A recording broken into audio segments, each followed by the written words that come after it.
بسم الله الرحمن الرحيم اللهم صل على سيدنا ومولانا محمد وعلى ال سيدنا ومولانا محمد. نو دا ویلو چې اصول شرع درې دي، کتاب الله له سنت رسول صلی الله علیه وسلم اجماع ده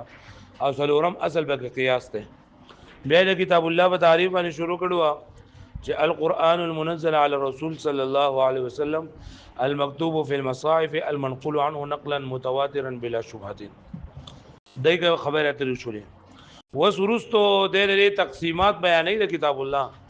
دا غي نمک کې تمهیدی تور باندې دا وایي چې هو اسم للنظم والمعنى جميعا. نظم الفاظ تو یو معنا دا ماونی به د کوم الفاظ نه چې کوم څه زمون په ذهن کې راځي د معنا وایي. نو دا قران مجید د نظم نوم دی، قران مجید د معنا نوم دی، او که قران مجید د نظم او د معنا دواړو نوم دی. نو بدی کې درې مذهبونه دي. نمبر 1 مذهب دا دی چې دا قران مجید صرف د نظم نوم دی، قران مجید صرف د نظم نوم دی. دلائل د قران مجید په تعریف کې درې ټکي ذکر شوي دي: منزل، مکتوب، منقول. منزل، مکتوب او بل څه، او دا منزل او مکتوب او منقول دا د الفاظو کېږي، د معنیو نه کېږي. د دې وجه نه دا قران مجید الفاظ نوم دی. دویم دلیل دا به حاشیه کې لیکل دا یو خو په کتاب کې یو حاشیه چې الله تعالی د قران مجید په باره کې وایي چې ان انزلناه قرانا عربيا، چې بشکره دا قران مجید موږ په عربی ژبه کې نازل کړی دی. نو عربي د الفاظ دا د معنا نه ده، اسانه خبره ده وشوه. دویم قول قران مجید صرف او صرف د معنا نوم دی، د نظم نوم نه دی. ولی زګه هغه وی کنه چې امام ابو حنیفه رحمۃ اللہ علیہ خو پیژنې کنه یو پیژنه منی و یو منم څنګه امام دی غټ امام دی. نو امام ابو حنیفه رحمۃ اللہ علیہ وی چې یو سړی د سبحانك اللهم وبحمدك په ځای باندې دغه وی د قران مجید د آیت او تلاوت په ځای باندې د دې ترجمه په فارسی کې وی، ترجمه په څه کې وی په فارسی کې وی. نو د دې سړی د امون صحیح کیږي، د دې سړی د امون صحیح کیږي. اوس ګوره دا په مانځ کې د قران مجید الفاظ لري ویلي خدایي سبیل الله معنا ویلا. نو که معنا د قران مجید نوم نه وي نو امام صاحب صلی الله علیه و خو چې هغه به چې هغه د فارسی سره منسي دي. خو شوي یو دلیل دا په کتاب کې دی. دویم پاشي کې دی چې الله تعالی د قران مجید په باره کې وایي چې تنزيل من رب العالمين وانه لفي زبور الاولين، چې دا قران مجید نزل به روح الامین، چې دا قران مجید روح الامین راوړی دی ستا په زړه باندې راوړی دی. خدا قرآن مجید په مخکینو صحیفو کې موجود دی. چې په مخکینی صحیفو کې لري مضمون موجود دی. نو مخکینی صحیفې په عربی کې وي، پس کې وي په نور ژبو کې کنه. نو چې په نور ژبو کې دا قرآن مجید په پای کې موجود دی. مطلب دا دی چې دې قرآن مجید هغه معنی په مخکینی کتابونو کې موجود دی. نو قرآن مجید صرف د معنا نوم دی. لکه پوښتنه به باندې صحیح قول بګی دی چې قران مجید د نظم او د معنا دواړو نوم دی. قران مجید د نظم او د معنا دواړو. دلایل موږ وایو کوم چې د نظم د طرف ته جدا وګړي نظم او دلایل شي، کوم چې د معنا ته دلایل جدا به دي طرف شي. وصل کې خبره بګی دا و چې هغه چې مکتوب دی او منقول دی او منزل دی. نو دا درې خو لکه د قران مجید دا خو د الفاظ او صفات دي. موږ وایو چې څنګه بلا واسطه د الفاظ دي د قشنت بل واسطه د معنا سره تعلق دی. خبره ختم. او کم کسان چې وایي چې قرآن مجید صرف د معنا نوم دی، ځکه چې امام ابو حنیفه رحمۃ اللہ علیہ په فارسی کې موږ د ترجمه چې دی وایي نو دا موږ جایز دی. موږ ورته پیر صاحب ته خبره ده کنه چې امام صاحب یو خدای خبره رجوع کړی دا. دویم دا خبره ده چې لکه امام صاحب چې په فارسی کې راموز دا جایز ګڼل لري نو دا د دې وجې نه نه دی چې په قرآن مجید د معنا نوم دی، بلکې د دې وجه نه کړی دی چې دا مونږ دا د الله پاک سره مناجات دي، دا د الله پاک طرف ته بته د هر طرف نه جنن دا موجوده او صرف کامل او مکمل توجه به تعالی الله تعالی ذات دی. چې کله ته قرآن مجید وې الفاظ وې نو ستا توجه به د قرآن مجید هغه هم معنا الفاظ ته یو شعر आवाज ول الفاظ ته دي. نو دې په اسجا او په فواصلو کې بده چې نه به اختشي پکې نو دا نه به اصل الله توجه جندا به راشي. نو راغه یو څنګه چې د هر دغه لپاره د حایزي زنانه لپاره قران مجید ویل جایز نه دي دا شانت امام صاحب وایي څنګه چې د ترجمه قران مجید د حایزي لپاره راغستل نه صحیح نه دي دغه شانت د ترجمه والا قران مجید هم د خپل باندې راغستل صحیح نه دي د یو کتاب پای کې صرف د فارسی الفاظ لیکل شوی دي ناو چې جنوب راغستل شي اگر تر قران مجید معنی پکې لیکل الفاظ پکې نشته معنی پکې نشته ناو چې دا جنوب راغستل شي حایز راغستل شي نو ځکه راغستل شي ورته قران نه وي کنه هغه بری پوښوي اوس په عربی کوه نو خبره ختمه نه هو اسم للنظم والمعنى جميعا قران مجید دا نوم دی دا نظم او د معنا په جمع باندې وتمهيد لتقسيمه بعد بيان تفريعه تعريفه په مصنف لاول د قران مجید تعریف بیان کو دا غي نو رسول د کتاب الله تقسیم کوي د تقسیم نمخ تمهید بیانای چې دا قران مجید یوازې نه د الفاظ نه نه معنا نوم دي ورسره د تقسیمات کوي سلور تقسیمات پکې خاص عام او مشترک او اول حقیقت او مجاز شریک نه دا نو دې چې دا تقسیمات کوي نو بدی کې د باز تعلق د اسم سره ده د نظم سره ده د باز تعلق د معنا سره ده نو دې هغه تقسیم د بار مخ تمهید بیانای نو چې هو اسم للنظم المعنى يعني ان القران اسم للنظم واذا قران مجید اسم ده د نظم او د معنا په دوانو باندې لا انه اسم للنظم فقط وإن یواز دا اسم ده د نظم فقط لکه څنګه چې بعضی کسان وایي چې قران مجید صرف دا نظم نوم ده او د ځان لپاره په دلایل کې څه وایي کما ينبئ عنه تعریفه لکه څنګه چې پیژن لګي تعریف لري بالانزال والكتابه والنقل چې لري په د مکتوب او منزل او دا راغلي کنه نو انزال کتابت او نقل پکې راغلی لري او دا انزال کتابت او نقل دا د الفاظ کې د معنا پوښوي او دویم سره دویم دلیل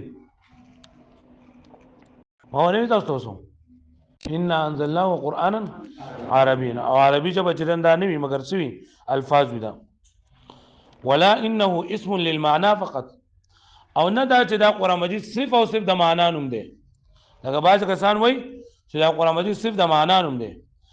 او هغه ځان لپاره دلیل کما یتوهم لکه څنګه چې وهم کې راځي من تجویز ابي حنیفه رحمت الله علیه چې جایز ګڼل دي امام ابو حنیفه رحمت الله علیه القراءه الفارسيه قراءت په فارسی ژبه باندې په صلات په باندې کې مع القدرت علی النظم العربي سره دې چې د نظم عربي باندې قدرت وي لکه پوښوي په دې باندې پوښوي نو دا بعض وایي چې صرف قران مجید ته سنوم دی دا نظم او بعض وایي چې صرف ته سنوم دی ما او صحیح قول به څه دی وزدري جوابونه ورکړي دلیل دویم دا و انه لفی زبور الاولین دویم دلیل دی وزدري خبرنا جواب ورکړي چې رقم کا ته صرف د نظم نوم دی ځکه چې انزال کتابت او نقل دا چا صفات دي دا الفاظ دي کنه دا الفاظ دي د معنا نه دي نو یې جواب ورکړي وذلك لان الموصوف المذكوره چې دا درې موصوف چې کوم تاسو ذکر کړل درې اوصاف جاریه فی المعنى تقدیرا دا جاری کیږي په معنی کې خو تقدیرا هغه پوښوي او دا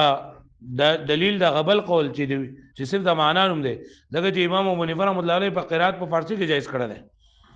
وجواز الصلاه بالفارسیه او جواز د منځ په فارسی ژبه کې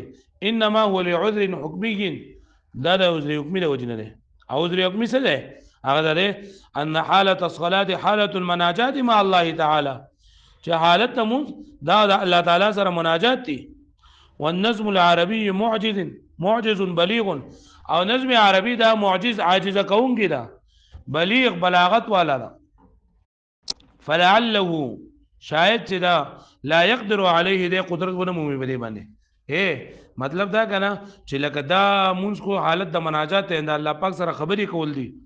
او نظم عربي دا لکه معجز د بلیغ کې دي چې یا خدای انسان با په دې نظم عربي باندې با قدرت نه لري ځکه دا په صحیح طریقه باندې اظهار ما فی ضمیر د الله تعالی سره په مناجات په صحیح طریقه باندې کول نه شي او که کول شي نظر به د دې مناجاتونه به زړه د فواصل او د بزي او لانه یلذي وجنا ان اشتغل بالعربيه کله مشغول شي په عربي سره په عربی کې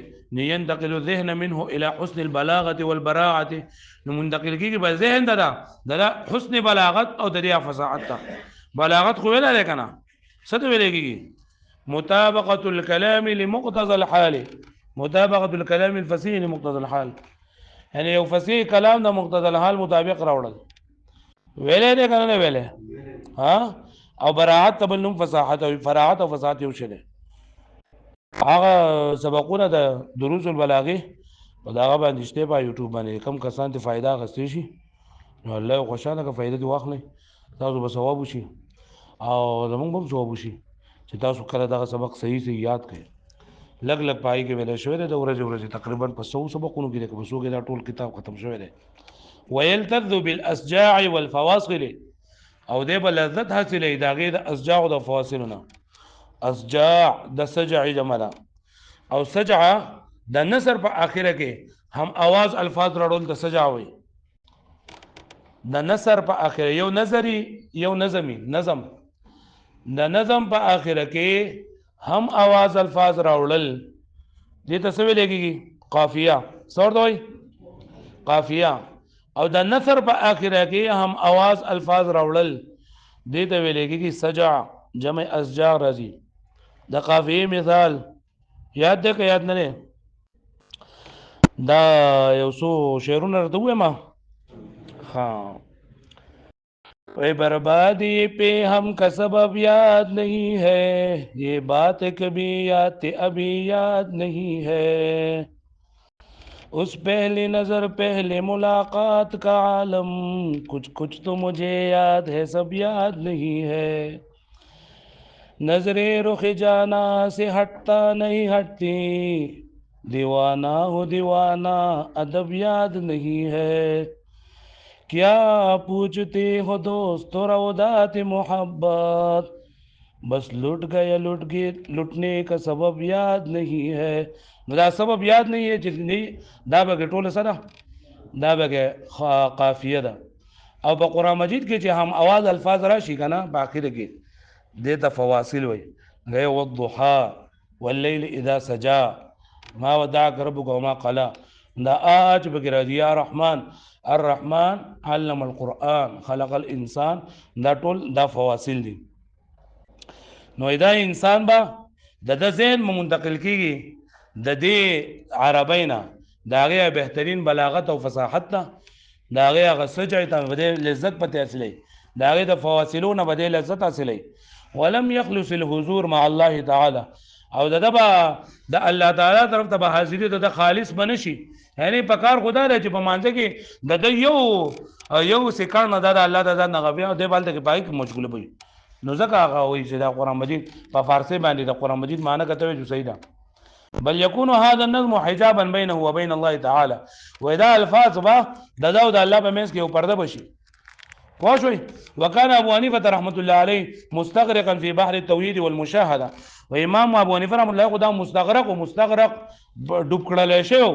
په دریاب د توحید کې او مشاهده کې. لا يلتفت الا الى الذات، چې د التفات باندې کېدو مگر صرف د الله ذات ته بګیدو. فلا تعن عليه، نو اتا نه لګول کې بده باندې چې انه كيف يجوز القراءه، چې د څنګه جایز غنل قرات په فارسی سره مال قدرت العربي المنزل سره نه چې د قرآن مجید په عربی کې نازل کړی شوی. واما فيما سوى الصلاه، او هر چې د مانځنه علاوه دي فهو يراعي جانبهما، نو د رعایت ساتي د دوانو طرفونو. مطلب دا کنه چې امام ابو حنیفه رحمۃ اللہ علیہ د مانځنه علاوه د نظم او د معنا دوانو هم د قرآن مجید لکه حایز سره خو قرآن حایز زنانا یا نفاس ولا زنانا یا جنوب سره دغه قرآن مجید نشي ویلې، خو د قرآن مجید معنی وي بیا د لپاره صحیح ده کنه. نو دغه شانتي او چې لکه د فارسی کې د قرآن مجید ترجمه وي جدا صحیح ده. نو که قرآن مجید صرف د معنا نوم وي نو بیا به د امام ابو حنیفه رحمۃ اللہ علیہ د قرآن مجید ترجمه هم د حایز د لپاره د نفسا لپاره او د جنوب د لپاره به نه جایز کوله. پوه شو مې معنی. او یو قول بګی دی چې امام ابو حنیفه رحمۃ اللہ علیہ څه کړی دی احتیاط کړی دی ورغله دی سرجوتی کړی دا. فهو يراعي جانبهما جميعا. صحیح شولا. اوس دی وی کنه چې د لکه تاوی چې قرآن مجید د لفظ او د معنا نوم دی، نو لفظ دی ولی ونه وی چې نظم دی وی، لفظ دی ولی ونه وی چې نظم دی وی. نو وای چې نظم او لفظ وانه یو شی دی، لیکن ادب دا دی چې دا نظم ویل شي. ځکه لفظ ویل کېږي یو څه د خپل نه غردول، یو څه د خپل نه او نظم ویل کېږي ملغلرې په تار کې پیل نو دا قرآن مجید دا الفاظ دا هم یو قسم له ملغلرې دي ځکه ورته نظم وي د ادب د وجې نه پوه شئ وانما اطلق النظم واطلاق لګي د نظم مکان اطلاق کړل شوی د نظم مکان اللفظ فزيد لفظ من رعايه للادب د پاره د رعایت د ادب سره لان النظم في اللغه جمع اللؤلؤ في السلك ځکه نظم په لغت کې څه ته ویل کېږي ملغلرې راجمع کول په تار کې واللفظ هو الرمي او لفظ دا وشتلو ته ویل کېږي وان كان النظم يطلق في العرف على الشعر ايضا اگر چې د نظم اطلاق وي په عرف کې په شعر باندې هم کېږي لیکن دلته دا مطلب زمونږ نه دی وينبغي ان يعلم ان النظم اشاره الى الكلام اللفظي والمعنى الى الكلام النفسي یو کلام لفظي دی یو کلام نفسي دی کلام نفسي یعنی الله پاک چې کوم خبرې کوي دا الله پاک کلام دا قدیم دی او دا قرآن مجید دا کلام لفظي دی کلام لفظي دا د کلام نفسي تعبیر دی پوه شو مې معنی لکه دا کلام دا خروس راغلی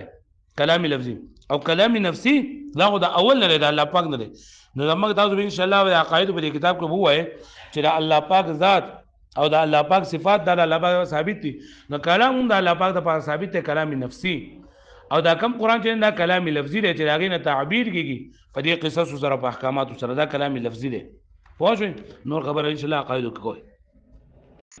وينبغي ان يعلم مناسب دا چې وپېژنل شي ان النظم چې دا نظم اشاره الى الكلام اللفظي دا اشاره کړي کلام لفظي ته والمعنى او معنى کلام نفسي ته ولكن معنى الذي هو ترجمه النظم لیکن هغه معنی کوم چې د الفاظ ترجمه ده دا حادث ته نظم لکه نظم شو لکه څنګه چې دا الفاظ حادث دي دغه د الفاظ د ترجمه حادث ده خو کلام نفسي نه مراد د معنی نه مراد کلام نفسي دی کوم چې د الله تعالی ذات سره مناسب دی